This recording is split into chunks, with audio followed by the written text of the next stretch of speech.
आज विश्व के सबसे बेहतरीन विश्वविद्यालयों में से एक के दीक्षांत समारोह में आज आपके साथ होना मेरे लिए सम्मान की बात है। मैं आपको सच बताना चाहता हूँ कि मैं कभी किसी कॉलेज से पास नहीं हुआ और आज पहली बार मैं किसी कॉलेज ग्रेजुएशन समारोह के इतने नज़दीक तक पहुँचा हूँ।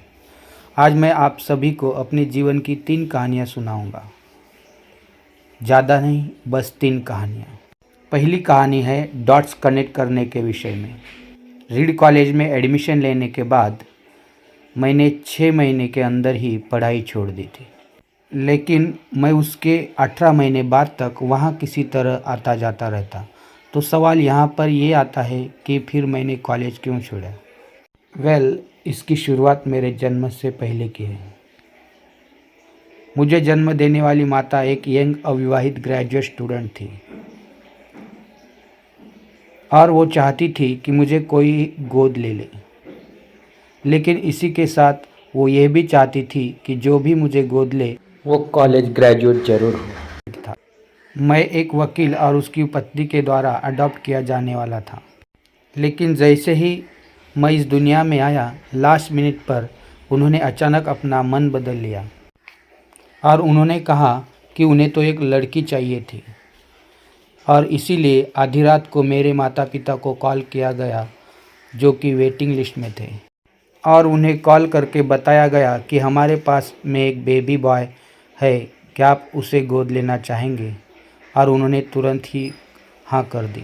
लेकिन बाद में मेरी जन्म देने वाली माता को पता चला कि जिन्होंने मुझे गोद लिया है वो कॉलेज ग्रेजुएट नहीं है और पिता तो हाई स्कूल पास भी नहीं है और इसलिए उन्होंने अंतिम अडॉप्शन पेपर पर साइन करने से मना कर दिया। लेकिन फिर कुछ ही महीनों बाद मेरे होने वाले माता पिता ने मेरी माँ को वचन दिया कि हम इसे कॉलेज ज़रूर भेजेंगे और इस वजह से उसकी माता मान गई और फिर मुझे अडॉप्ट कर लिया गया और कुछ इस तरह से मेरी ज़िंदगी की शुरुआत हुई और 17 वर्ष के बाद मैं कॉलेज गया। लेकिन गलती से मैंने स्टैनफोर्ड ही एक महंगा कॉलेज चुन लिया। मेरे वर्किंग माता पिता की सारी पूंजी पढ़ाई में खर्च होने लगी और 6 महीने बाद मुझे इस पढ़ाई का कोई भी महत्व नहीं दिखाई दे रहा था। मुझे कोई भी आइडिया नहीं था कि मैं अपनी ज़िंदगी में क्या करना चाहता हूँ। कोई आइडिया नहीं था कि किस तरह से ये कॉलेज मेरी मदद करेगा अपनी ज़िंदगी में कुछ करने के लिए। और यहाँ मैं अपने माता पिता की जीवन भर की पूंजी पढ़ाई में खर्च करते जा रहा हूँ और इसीलिए मैंने कॉलेज ड्रॉप आउट करने का डिसीजन लिया और यही सोचा कि जो होगा अच्छा होगा। उस समय मुझे यह चीज़ बहुत ही डरावनी लगी, लेकिन जब बीते समय को आज मैं देखता हूँ तो मुझे लगता है यह मेरे ज़िंदगी का सबसे बेस्ट डिसीजन था। वो कैसे, मैं आपको अभी बताता हूँ। जैसे ही मैंने कॉलेज ड्रॉप आउट किया था, मैंने उन क्लासेस को करना छोड़ दिया था जिसमें मेरा इंटरेस्ट नहीं था और मैं केवल उन्हीं क्लासेस को करने लगा जिसमें मेरा इंटरेस्ट था। और ये सब कुछ करना कोई इतना आसान भी नहीं था, क्योंकि मेरे पास रहने के लिए कोई कमरा नहीं था। इसलिए दोस्तों के कमरों में मैं ज़मीन पर सोता था। मैं कोक की बोतलों को लौटाकर मिलने वाले पैसों से खाना खाता था। मैं हर संडे 7 मील पैदल चलकर हरे कृष्ण मंदिर जाता था, जिससे कि हफ्ते में कम से कम एक बार मैं पेट भर कर खाना खा सकूं, और यह मुझे बहुत ही अच्छा लगता। मैं आपको बताता हूँ कि क्यों कॉलेज ड्रॉप आउट करना मेरी ज़िंदगी का बेस्ट डिसीजन था। उस समय रीड कॉलेज देश की सबसे अच्छी जगह थी जहाँ कैलीग्राफी सिखाई जाती थी। पूरे कॉलेज परिसर में हर एक पोस्टर, हर एक लेबल पर बहुत ही खूबसूरती से हाथों से कैलीग्राफी किया जाता था। और क्योंकि मैं कॉलेज छोड़ चुका था, इसीलिए मुझे सामान्य क्लासेस करने की कोई आवश्यकता नहीं थी।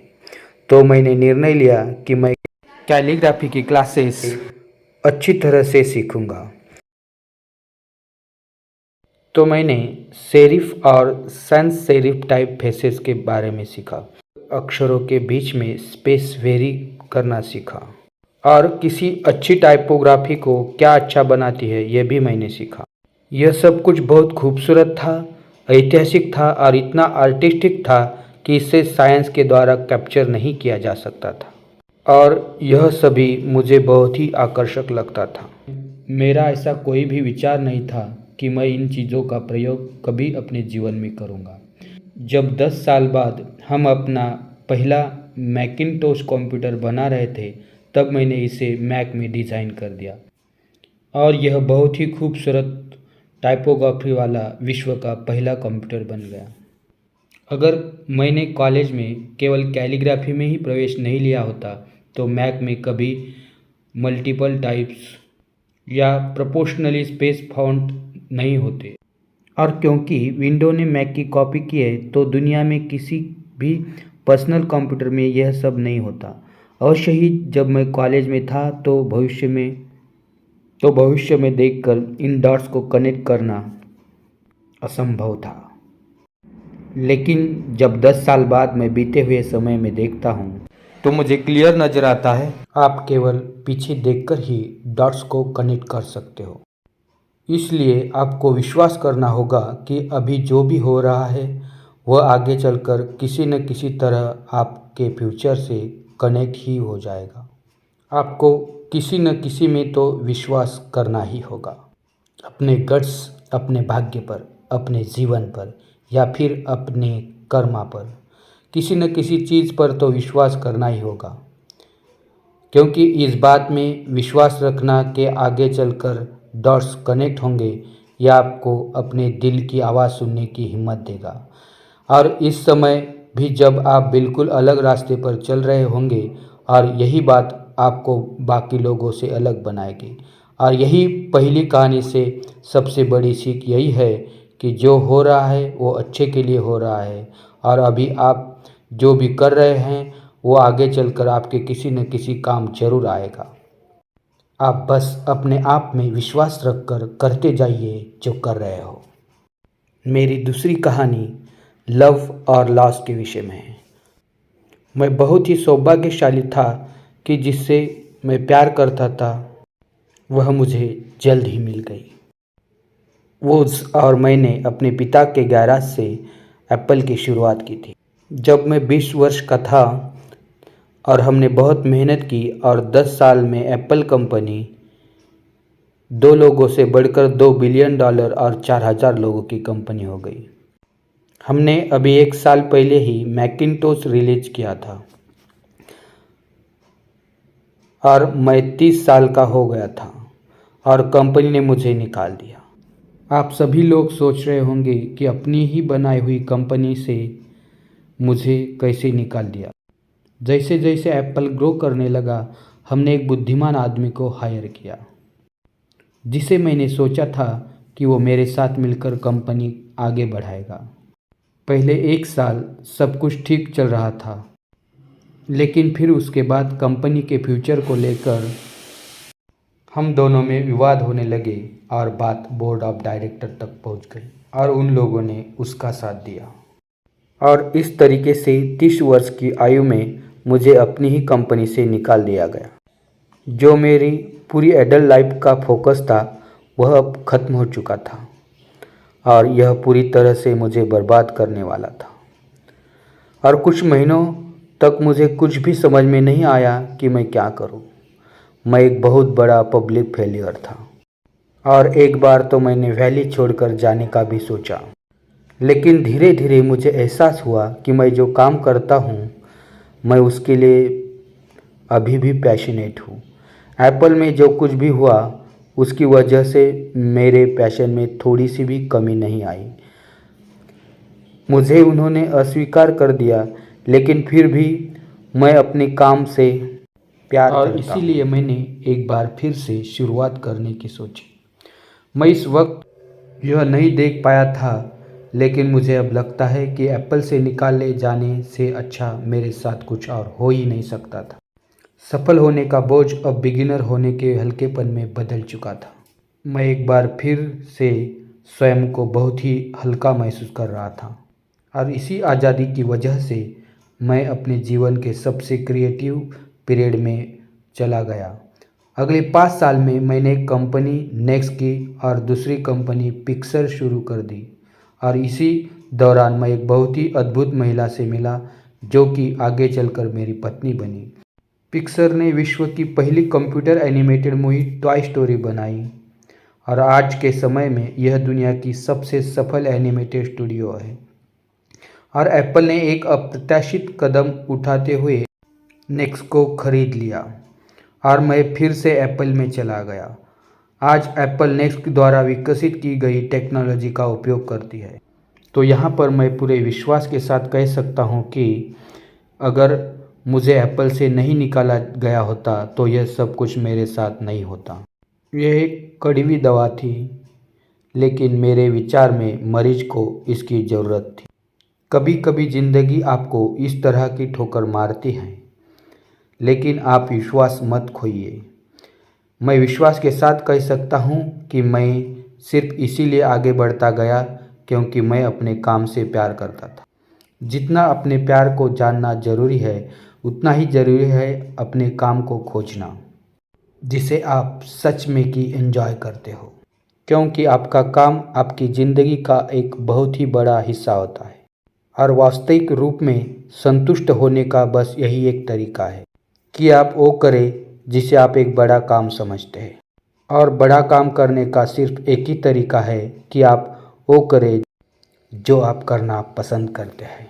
और अगर अभी तक आपको वो काम नहीं मिला है तो आप रुकिए मत, उसे खोजते रहिए। जैसा कि दिल से जुड़ी हर एक चीज़ में होता है, वो जब आपको मिलेगी तब आपको पता चल जाएगा। और जैसा कि किसी अच्छे रिलेशनशिप में होता है, वो समय के साथ साथ और भी अच्छी होती जाएगी। इसीलिए इसे खोजते रहिए, रुकिए मत। मेरी तीसरी कहानी मृत्यु के बारे में है।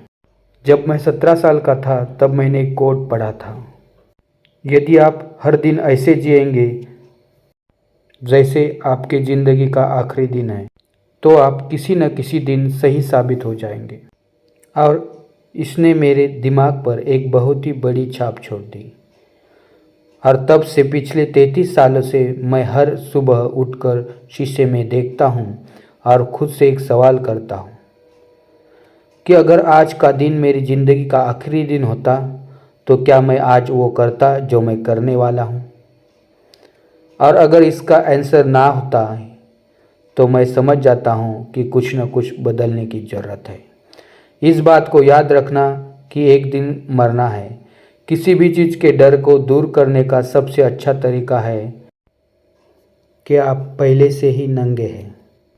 ऐसा कोई भी कारण नहीं है कि आप अपने दिल की ना सुने।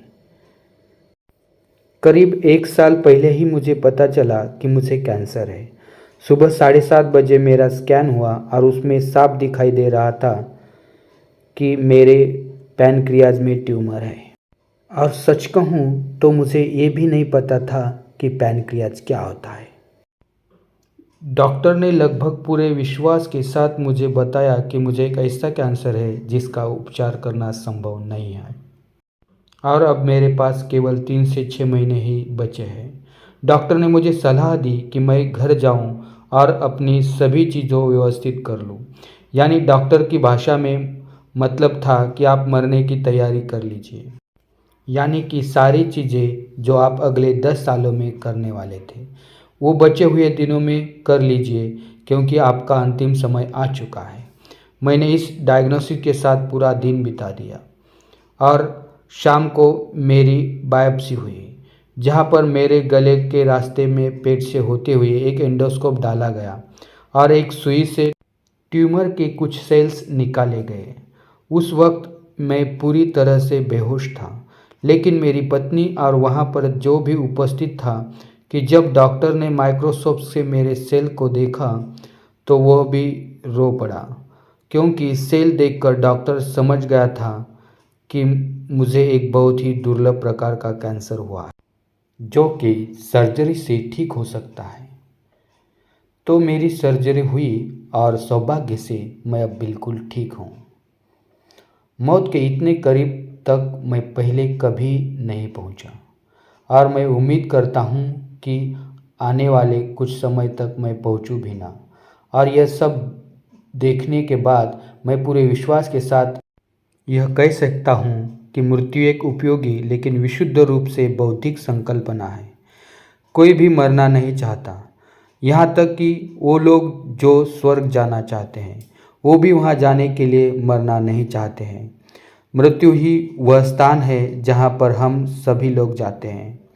आज तक कोई भी इससे बचा नहीं है और ऐसा होना ही चाहिए, क्योंकि इस जीवन का एकमात्र सबसे बड़ा आविष्कार है, वो है मृत्यु। यह जिंदगी को बदलती है, पुराने को समाप्त करने का रास्ता खोलती है। और इस समय पर आप सभी लोग नए हैं और कुछ ही दिनों में आप सभी लोग पुराने हो जाओगे और रास्ते से साफ हो जाओगे। इतना ज़्यादा नाटकीय होने के लिए मैं आप सभी से माफ़ी चाहता हूँ, लेकिन यह सत्य है, आपका समय बिल्कुल सीमित है। इसीलिए इसे किसी और की ज़िंदगी जीकर व्यर्थ मत कीजिए। बेकार की सोच में मत फंसिए, अपने जीवन को दूसरे के हिसाब से मत चलाइए, औरों के विचारों के शोर में अपनी अंदर के आवाज़ को मत दबाइए। और सबसे महत्वपूर्ण यह है कि अपने दिल और सहज बुद्धि की बात सुनने का साहस रखें, क्योंकि वे पहले से ही जानते हैं कि तुम वास्तव में क्या बनना चाहते हो। तो पहले अपने दिल की आवाज़ सुने, बाकी सारे चीज़ें सेकेंडरी हैं। और अंत में आप सभी से यह कहना चाहूँगा, स्टे हंग्री, स्टे फुलिश।